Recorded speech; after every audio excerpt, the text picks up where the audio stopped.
Now I want to concentrate on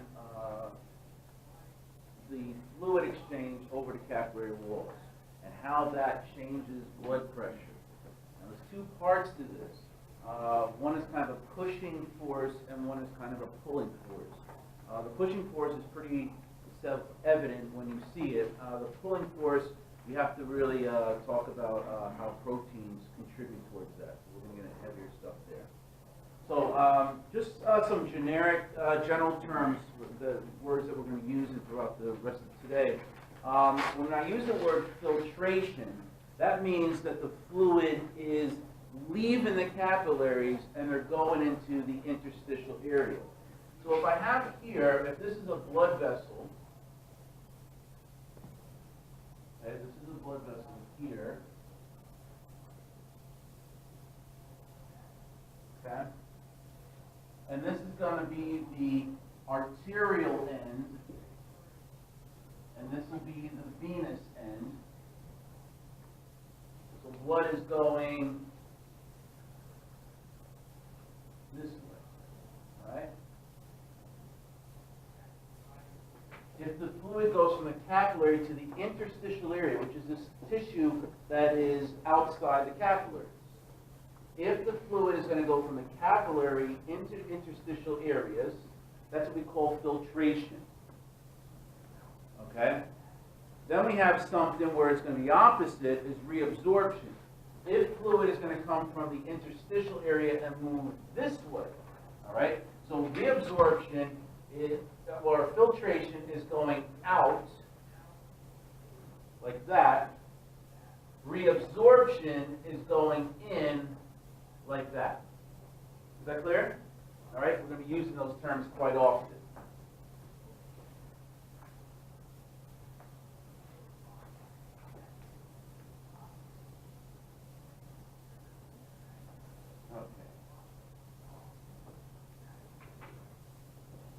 Okay. Some other things when we're dealing with diffusion. We're dealing with diffusion. It's going from an area of high concentration to low, right? Learn that from A&P1, okay? So we could deal with these with things like oxygen, glucose, carbon dioxide. If there's going to be more oxygen in the blood vessel, the capillary, and there's less oxygen in the tissues, which way does the oxygen want to go? Go out that way, and that would be filtration. Does that make sense? If there's a lot of carbon dioxide over here and a little bit in here, which way is it going to go? It's going to go back into the capillary. That would be called reabsorption. Okay? Does that make sense? All right. So we can deal with things that are lipid soluble, and these can cross right through the plasma membrane of the capillaries, as we talked about before. Right? Lipid-soluble things could pass right through the cell membrane because the phospholipid bilayer has a part that is hydrophobic. That things that are hydrophobic, the things that don't like water, can pass right through there. Lipids can do that, or lipid-soluble stuff. Oxygen, carbon dioxide, steroid hormones, fatty acids, these can pass through there because these are lipid-soluble. As opposed to things that are water-soluble substances, they have to go through those little windows that we talked about called fenestra. And things like glucose, amino acids can do that, okay, because they're water soluble. Okay? So, all right, so now let's talk about the forces. We have two forces to consider here, and it's going to affect the blood pressure, let alone it's going to put things into the capillary as opposed, and also put things out in the interstitial area.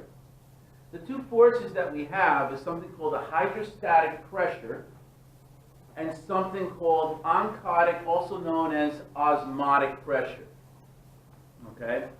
And it's telling osmotic pressure is referring to some sort of concentration, but we'll get into that. Hydrostatic pressure is the easiest one to talk about first, so we'll do that right now. This is Starling's forces that we'll be referring to.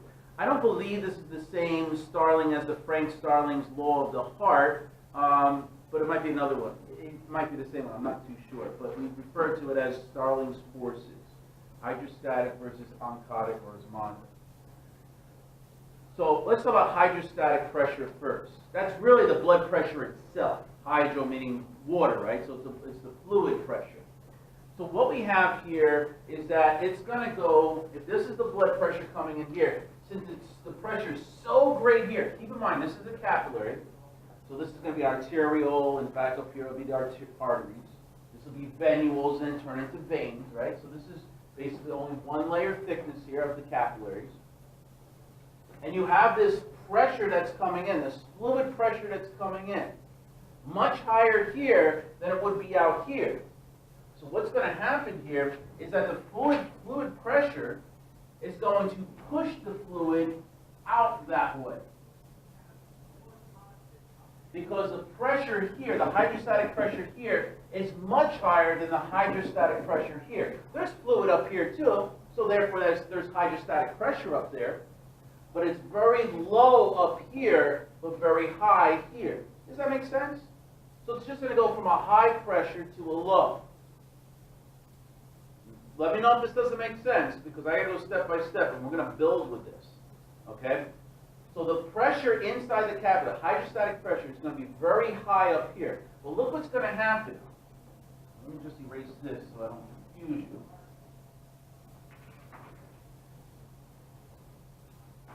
What's going to happen is fluid, hydrostatic pressure is going to push fluid into there, and it's going to do more. Now, as it goes further into the capillary, there's less hydrostatic pressure going on here because it's pushed that hydrostatic pressure. That pressure is moving it from here into here. So it's going this way. You can see that it's getting less and less inside. Does that make sense? It's very low up here, but as you're putting this fluid in here, it's gradually getting higher, is it not? Okay? So there's going to be a point where it's going to be equal. Does that make sense? All right? So because there is some pressure going on here, it's going to go higher. So soon the hydrostatic pressure is going to be high up here and low here. You understand that? So it's going to go reversed. It's then going to be pushed this way, like that. You see it going that way? All right?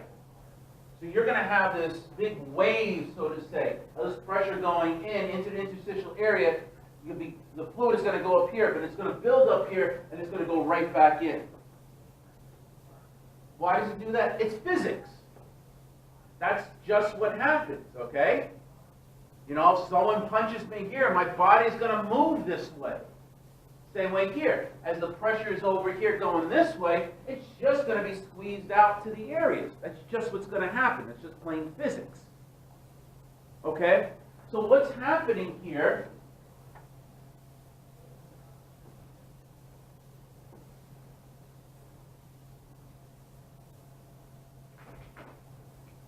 So the hydrostatic pressure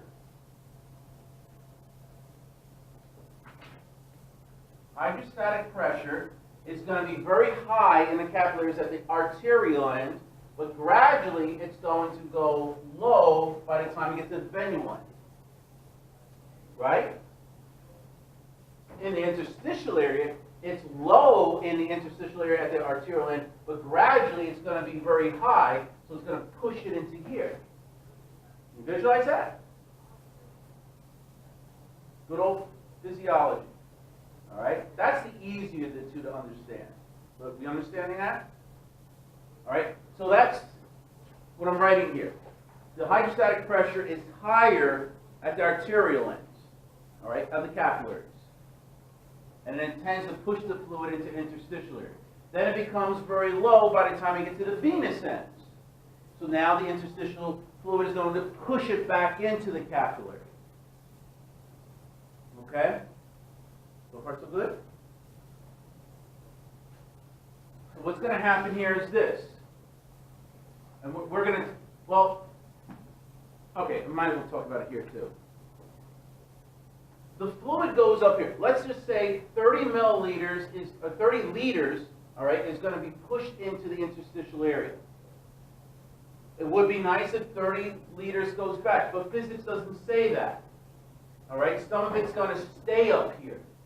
So if 30 liters goes into the interstitial area, only 27 come back. That leaves 3 liters left out in the interstitial area. And if it stays there, it's going to stay there, and you're going to be bloated. You'll look like a Michelin Man. Edema. So we have to figure out how to get back that 3 liters back to the heart, to get back in the blood vessels. Does that make sense? 30 go up, 27 go back. There's 3 liters left up here. That's what the lymphatics do. In the area where the interstitial area is, we're going to have other blood vessels there called lymphatics. And the lymphatics are going to take up that extra 3 liters, go into these vessels up here, and carry them back in a different route back to the blood vessels. So in this picture here, here's the heart, here's the capillary bed. Most of the fluid is going to go into, well, not most of it, but you're going to have fluid going into the interstitial area.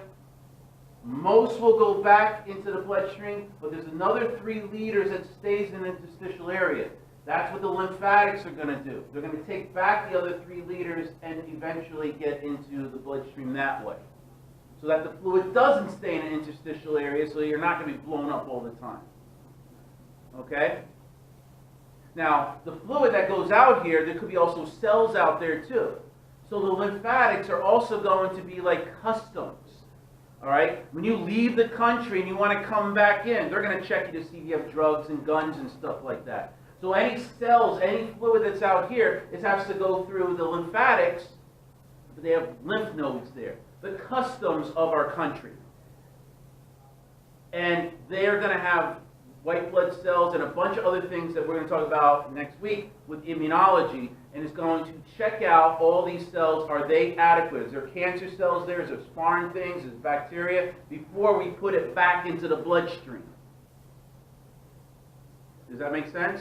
All right? That's basically what's happening. So the lymphatic system, that's why I have it as a separate PowerPoint, very easy. It's only like 60 slides or so. But it really has 2 parts to it. A circulation part, you're putting this fluid back, but it's also dealing with immunology. Now, lymphatics itself is really put into immunology in your textbook, but I kind of separate it because it has these 2 parts to it. Does that make sense? Okay? We okay with understanding what the lymphatics are doing here? Okay. Now, let's talk about oncotic pressure, also known as osmotic pressure.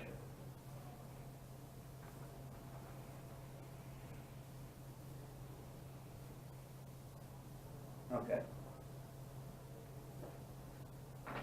So you'll see the word colloid up there. So this is the colloid osmotic pressure, the colloid oncotic pressure. You could just call it oncotic pressure. You could call it osmotic pressure. It's all the same thing.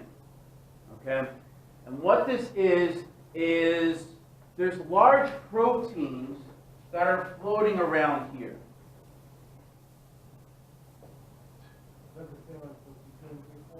Excuse me? Is that the same T3 and T4? No, that's different. He's asking about colloid when we were making T3 and T4 with the thyroid. No, it's different. It's totally different. Totally different entity. All right. I've seen colloid. Not just colloid pressure. They usually call it colloid osmotic, colloid oncotic, or I just see it as oncotic pressure or osmotic. So what we have in here in the bloodstream is that we have proteins. These proteins are called albumin. At least the majority of proteins in the bloodstream. There are some proteins out here, but not that much. We have more proteins inside. Now, if you have more proteins, it's making it more concentrated, right? If I take lemonade, and lemonade is made up of water and crystals. And if I have more crystals, proteins or crystals in here, and you taste it, it's going to be very bitter. So it's going to draw, and you want to have more water in there to make it more satisfying. Does that make sense? You want to have, where it's very concentrated, you want to dilute it, not even dilute it, to get it to a reasonable layer. So if you have an area that has more proteins than liquid, then liquid wants to be drawn to that to make it more reasonable. Does that make sense? Okay? So this is what happens. At the point up here, and this is where you got to pay attention, okay? At the point up here, there is going to be some proteins, but there isn't much fluid in here. So technically, there is more proteins than there is fluid. Do you understand that concept? At this point here, the arterial end of the capillary. So it's more concentrated here, right? There's less fluid, but more protein. So it's going to be basically just crystals there. Put your tongue on it, it's bitter, okay? But over here, you're going to have a lot of fluid with the regular proteins. Now, these proteins, by the way, cannot cross this membrane. So they're going to stay in the bloodstream. So look what's going to happen here. At the arterial end, all right, take your mind out of the hydrostatic pressure for the time being. We're now just talking about oncotic pressure. At this point here, there's a lot of fluid compared to the amount of proteins. So it's dilute here. Does that make sense? Up here, there's a little bit of fluid, but compared to the amount of proteins to the fluid, there's a lot more proteins to fluid up here. So it's going to be very concentrated here, very dilute here. So which way does the fluid want to go? Towards the concentrated area or towards the diluted area? Concentrated. So the oncotic pressure is a pulling force. It's going to draw the fluid there. So fluid wants to go that way. The oncotic pressure in the capillary is very low. Oncotic pressure in the interstitial area is very high. It's going to draw a lot of fluid there, right? And the fluid is going to go that way, go that way, go that way, until it becomes almost 50-50. Because of momentum, now you're going to have less fluid in the capillary, more fluid up there, so it's going to be very concentrated here when you see the proteins, but less concentrated up there. Does that make sense? Because you just put all the fluid up there. So now it does the reversal. It wants to draw the fluid where the concentrated area is. Does that make sense? Can you visualize that? Yeah? Because you know I'm going to ask application problems on this. You've got to understand the basics before you get into this other stuff. And I'll show you how to apply this stuff. All right. So now I showed you oncotic versus hydrostatic pressure. So that's what I'm saying. Large proteins, albumin. That's the purpose of the albumin. If you've ever heard of albumin, that's what the purpose is. It's going to, if I put more albumin here in the bloodstream, is that going to draw more fluid into here, or is it going to push the fluid into the interstitial area? If I put an IV and put more of these black things inside the capillary, is it going to draw more fluid there, or is it going to push it? Am I making the capillaries more concentrated? If let's talk about food. All right, you got the lemonade, you got crystals and water, and right now it tastes pretty good. I'm going to take another cup of crystals. I'm putting more albumin into there. Is it going to be more concentrated? Mm-hmm. You want to put more water in there, or you want to take out water? Put more water in. So what I'm saying over here is that if you put more albumin here, then the fluid is going to be pushed back into here. Does that make sense? So let me ask you this. This is how to apply this stuff. You see a bag of albumin going into someone's arm. What do you think that's a treatment for? What is it going to do to the capillaries, or not just the capillaries, to the blood vessels themselves? What's going to happen to them? Increase blood volume. which means what is that going to do to blood pressure? It's going to raise it. So these are people who have astronomically low blood pressures.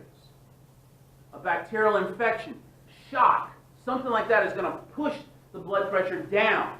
So you're going to put bags of albumin. If it's that critical, you're going to put bags of albumin and put that into the person's body with fluid to draw the fluid from here into here to increase the blood vessels. Increase the blood pressure. You see how you're using it? Not just memorization in my class. It's about applying the material. Get you ready for all those other programs that you're going to be applying for. You should have an idea of what albumin is when you see that when you walk in the patient's room. Clear with that? Okay? All right, so fluid goes where the area is higher concentration. It's a pulling force. Okay? So water, I always tell people, water follows solutes. Water will follow where there's more proteins, or higher concentration of proteins is better. Okay? So the fluid movement, all right, this is just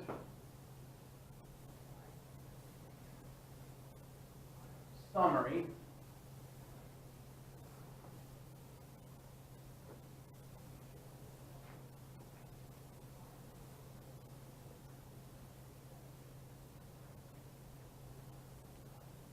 Okay. So what's going to happen here is this. Hydrostatic pressure in the capillary is high at the arterial end, and gradually it goes down. Up here, it's going to push the fluid up here. When it's low here, it means it's high here, fluid is going to go back this way. It's a pushing force. Then we have oncotic pressure. In the capillary, it's very low. But in the interstitial area, it's very high. So fluid is going to be pushed up there. So in the arterial end, oncotic pressure is very low, but gradually it's going to get higher. When you get to the venous end over here, fluid is going to come back in. It's going to be drawn in where there's a higher concentration. Is that clear about that? It's a hard concept to take on. I think the visual, my drawings, art therapy works. All right? This is showing the same thing, just in a picture form. Hydrostatic pressure is pushing out into the interstitial area, but the venous end, it comes back in. It has a decreasing hydrostatic pressure. All right? So it's high at the arterial end and gradually gets small. For oncotic pressure, it's low at the beginning, which means that it's drawing fluid out into the interstitial area, but it's gradually getting higher. So when it gets to the venous end, the fluid wants to go back this way. So there's two mechanisms to have the fluid get back into the capillary. It's because the hydrostatic pressure in the capillary is very low, and the oncotic pressure is very high when you get to the venous end. Clear about that? All right? So this is all review of what I just explained to you. All right? And they're talking about the hydrostatic pressure of the capillary. The little c is the capillary. Okay? Oncotic pressure of the capillary. It draws the water towards themselves. Okay? Now, there's little formulas you could do. And I'm really not going to ask you about these formulas. I just want you to understand the concept of the formulas. When you have this net fluid pressure, you're really going to be subtracting the hydrostatic, or you're going to subtract the oncotic pressure from the hydrostatic pressure. So they're saying here, hydrostatic pressure of the capillary minus the hydrostatic pressure of the interstitial fluid. Gives you a net here. Same way here. Oncotic pressure in the capillary, oncotic pressure in the interstitial area. You subtract that, and then you subtract the whole thing, and you should get 0. But we don't. Okay? there's going to be some fluid that's going to be left back up here. 30 liters goes up, 27 liters goes back, leaving 3 liters here. Who takes care of these extra 3 liters is the lymphatics. All right, if you look at here with numbers, here's the arterial end over here, and here's the venous end. What it's saying here is that, let's say 24 liters goes into the area, 20 liters comes back. It should be equal, but it's not. In other words, you would expect 24 going in and 24 coming back out, or coming back in there. But it doesn't. So there's an extra 3 liters that the lymphatics have to take over. Okay, we clear with that? All right, let's do some clinical applications. Edema. Now we're going to really understand what edema is all about. I know all of you have heard about edema. It could be due to a few different things, right? It's the extra fluid that's sitting out here. The lymphatics will bring it back. But if there's some issue, because the lymphatics can only bring back 3 liters.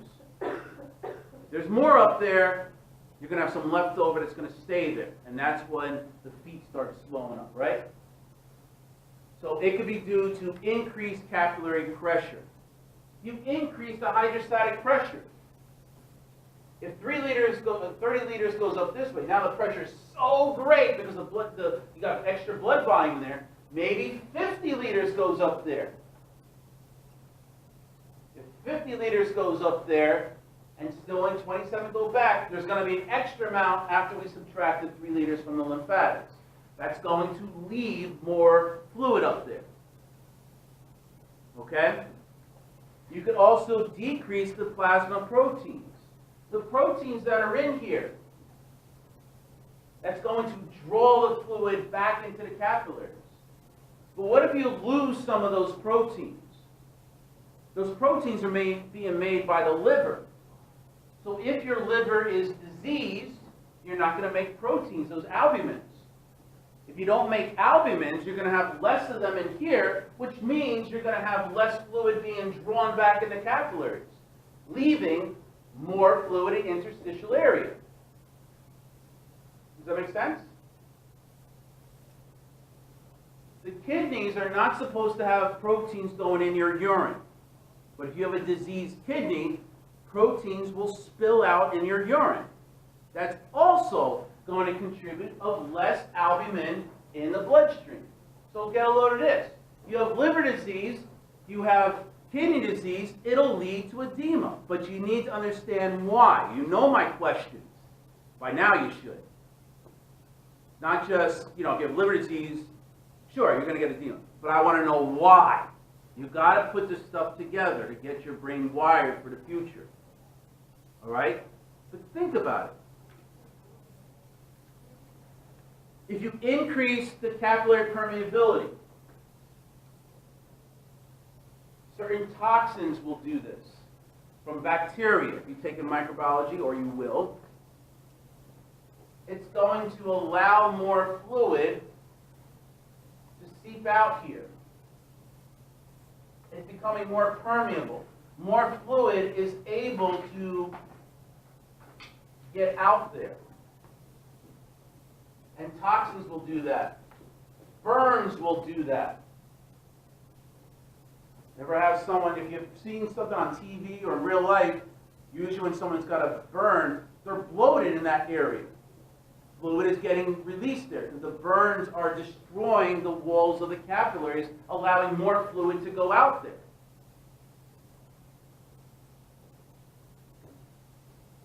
You could also increase the interstitial oncotic pressure. The lymphatics, they're supposed to take back the 3 liters. But what if you have some of those lymph nodes removed? Or there's some kind of blockage in those lymph nodes? Cancer. If you have some blockage of cancer, in other words, it gets so... Remember, the lymph nodes are like customs, right? You want to go back into the bloodstream, we have to take on, if there's bacteria, we've got to make sure we can destroy the bacteria in the lymph nodes. But if there's so much infection, so much bacteria, these lymph nodes are going to be overwhelmed with all this bacteria, and they're going to enlarge. And you heard that. You have enlarged nodes over here, right? It's because there's probably an infection going on. Or, I hope it's not this, but cancer. They get overwhelmed with all these bad guys. All this, the customs get overwhelmed with a lot of people bringing in drugs and guns and stuff. So they're going to be overwhelmed. It's going to be crowded in there. If it gets crowded, then the fluid can't get into those lymph nodes, so the fluid is going to stay in this area for a longer amount of time. Does that make sense? If your lymph nodes are blocked, you're going to have more fluid in there. So edema is not just because you have high blood pressure. There's a lot of other reasons. You've got to put that all together. Absolutely. If those lymph nodes are being overwhelmed with a lot of infection, a lot of bacteria, it'll take care of it on its own time, but it's going to get, it's like traffic. There's more, you'll eventually get to the other destination you got to get to, but it's going to take a longer amount of time, so that area is going to be swelled up. Is that clear? All right. If it's something like high blood pressure, both your legs are going to be swelled up because it's a systemic reason why. The heart is pushing blood all over the place. So both your legs are going to be swelled up. That makes sense, right? But if I have only lymph nodes in this groin area being affected by cancer, or let's say I had an infection and it was all happening in here, then only one leg will be swelled up. Because it's only affecting that one side. Does that make sense? That's how I can look at people's legs, and if I see one leg that's swelled up, the other one isn't, people will say to me, oh, it's because of his heart. It's not because of his heart. I can tell you right now. That's a systemic thing. I would be more concerned about in the groin area, it's more localized. Something's happening in that area. I'm thinking lymph nodes. You see, you got to put your noggin together and try to, deduce what's going on here.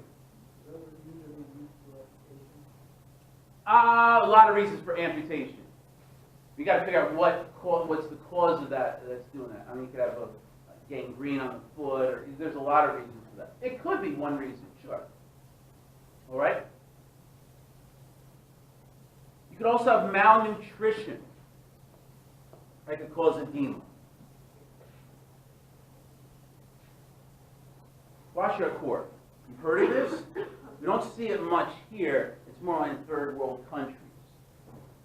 What this is that in third world countries, the children there, if they're eating less dietary proteins, then that means there's less proteins going into their bodies.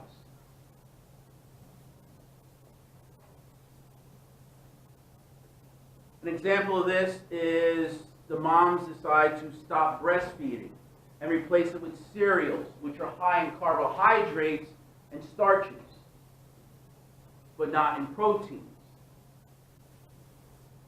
So what you'll have is thin arms and thin legs.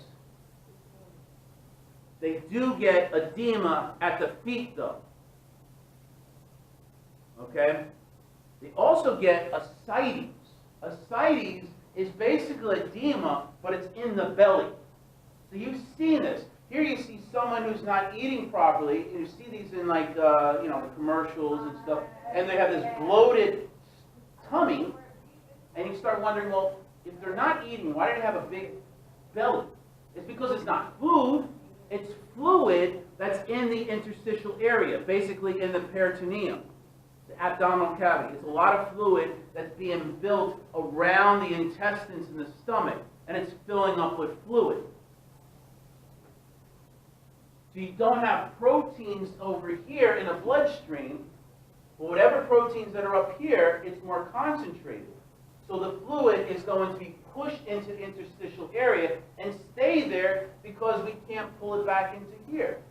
So these children have a lot of edema, but in this case, it tends to be more, and it's way over the scope of this course, but it tends to be more because of the liver. So the liver is going to be a backup, and fluid goes into the abdominal cavity. We call it ascites. They lose their teeth and hair. We need proteins for that. Think of what proteins are used for. They have a lot of infections. because you need antibodies, and we're going to talk about antibodies soon, but they're made of proteins. You can't make antibodies, you're going to have more infections to fight. You're going to have less antibodies to fight infections. So they have a lot of infections. Okay? So they get irreversible physical and mental status, and it will eventually lead to death. And this is what you usually see. All right? Pictures are not that right up here.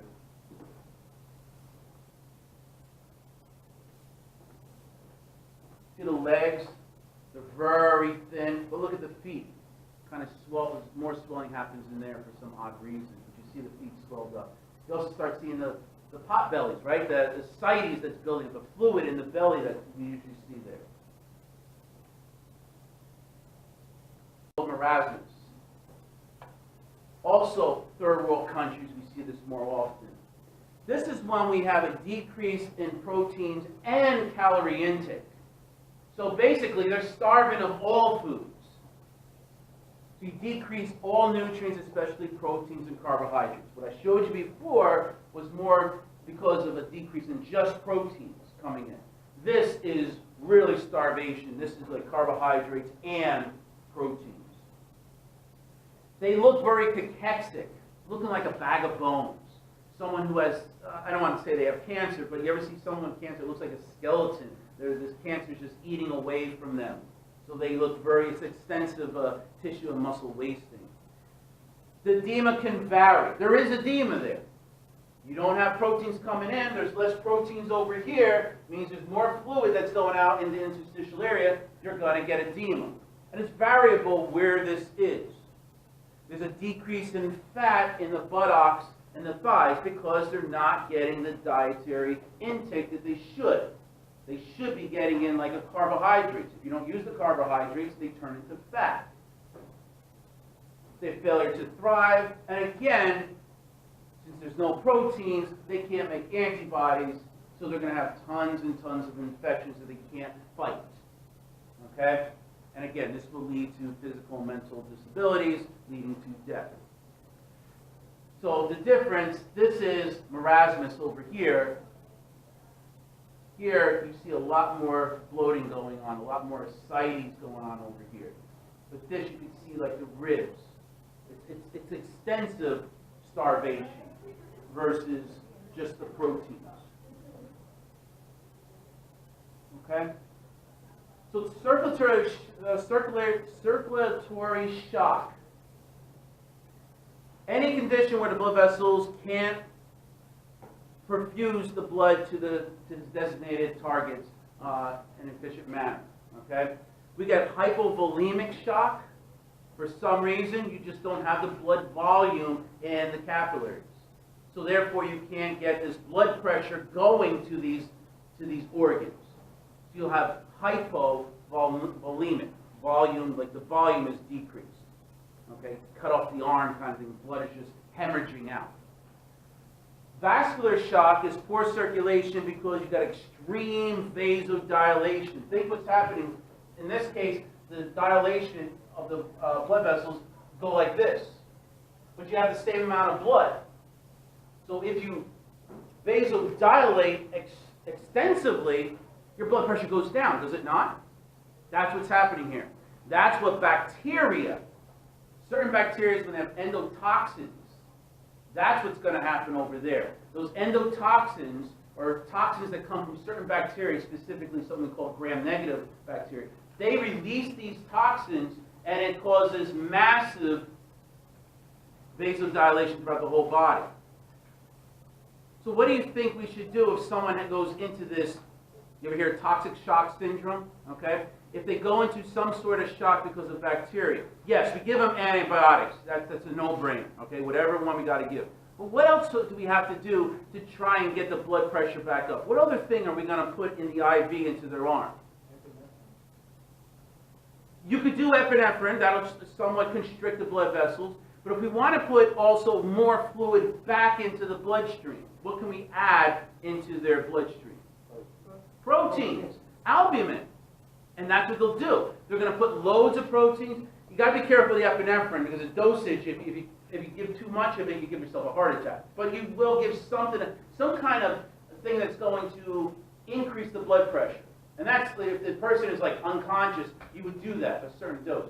But over a long-standing thing, like throughout the whole day, you're going to give antibiotics, we know that, but we're going to also give albumins. We'll put more albumins in here, make this more concentrated. The oncotic pressure is going to bring the interstitial water, fluid, back into the bloodstream and increase that blood pressure. You see how you're using this?